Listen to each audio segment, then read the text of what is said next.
has been the case in terms of the occupation of Iraq. The President and I cannot prevent certain politicians from losing their memory or their backbone, but we're not going to sit by and let them rewrite history. And that's an insidious process, because often those who oppose a war are simply discounted. Congressman John Murtha, the first Vietnam vet to serve in Congress, a man awarded a Bronze Star and 2 Purple Hearts, choking back tears as he talked about his change of heart. It's time to bring them home. They've done everything they can do. The military's done everything it can do. This war has been so mishandled from the very start. Not only was the intelligence bad, the way they disbanded the troops, there's all kinds of mistakes have been made. They don't deserve to continue to suffer. They're the targets. As an original supporter of the war and somebody known as a hawk, pro-military inside the Congress, John Murtha, despite his credentials, he was not taken terribly seriously. This guy is long past the day when he had anything but the foggiest awareness of what the heck is going on in the world. And that soundbite is naivete writ large. And the man is an absolute fountain of such talk. His recommendations to pull out U.S. troops discounted by pundits. Pennsylvania Congressman John Murtha once again sounding like the Grim Reaper when it comes to the war on terror. Murtha's running a psyop against his own people and against his own military. No, Alan, wait a minute. As a veteran, I consider it my duty to defend those who defend America against repeated public attacks by a politician who cares nothing more than political and personal gain than the welfare of our fellow Americans on the battlefield.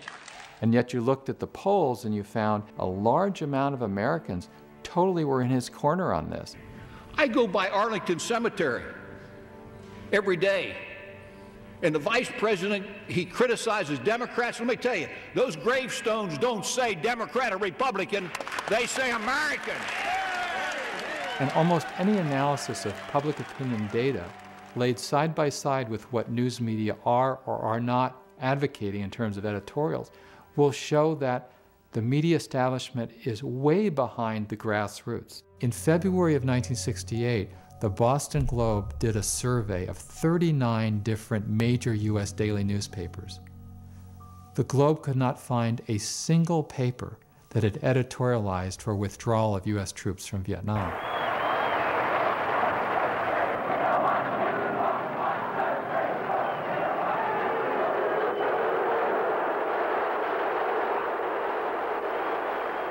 And even when calls for withdrawal have eventually become too loud to ignore, officials have put forward strategies for ending war that have had the effect of prolonging it.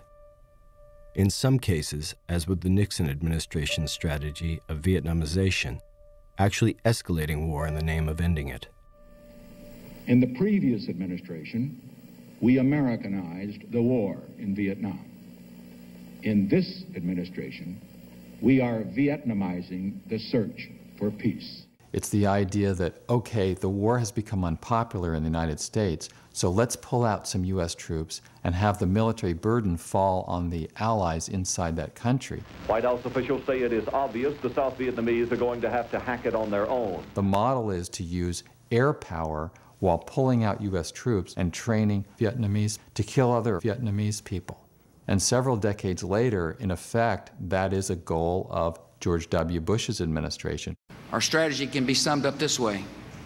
As the Iraqis stand up, we will stand down. The rhetoric about shifting the burden of fighting the insurgency onto the shoulders of Iraqi people themselves is very enticing for a president, because it's a way of saying to people in the United States, hey, we're going to be out of there. It's just a matter of time. There isn't a person at this table who agrees with you that we're in a quagmire and that there's no end in sight. The media and political focus on the word quagmire is a good example of how an issue can be framed very narrowly. The criticism would be that you're in a situation from which there's no good way to extricate yourself.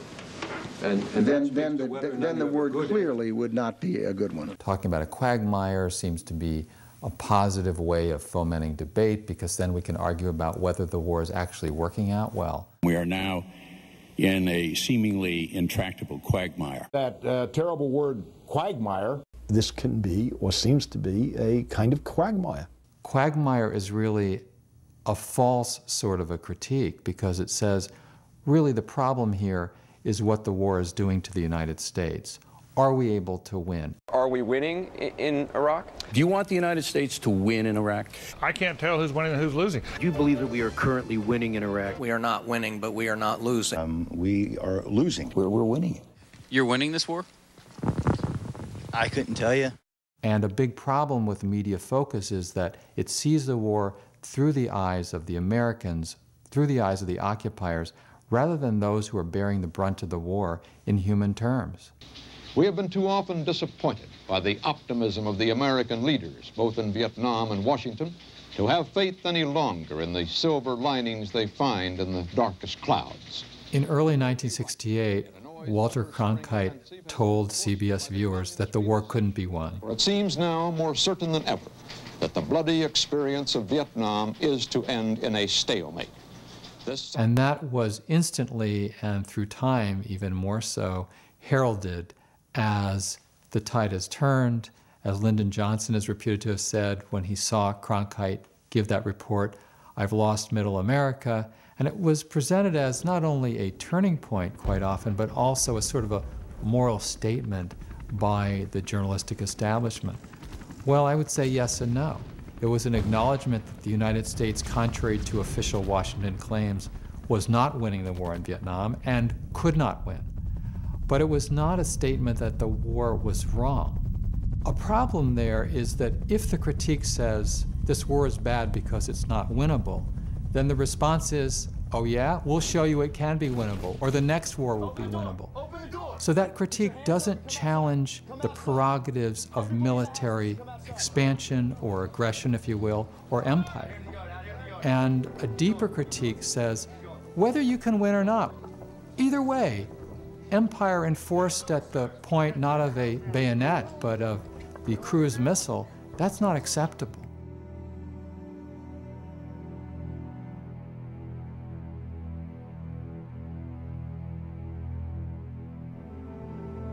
Over the last 5 decades, we have witnessed a wave of U.S. military interventions, a series of bombings, invasions, and long-term occupations. Undertaken, we have been told by one president after another, with the most noble of intentions,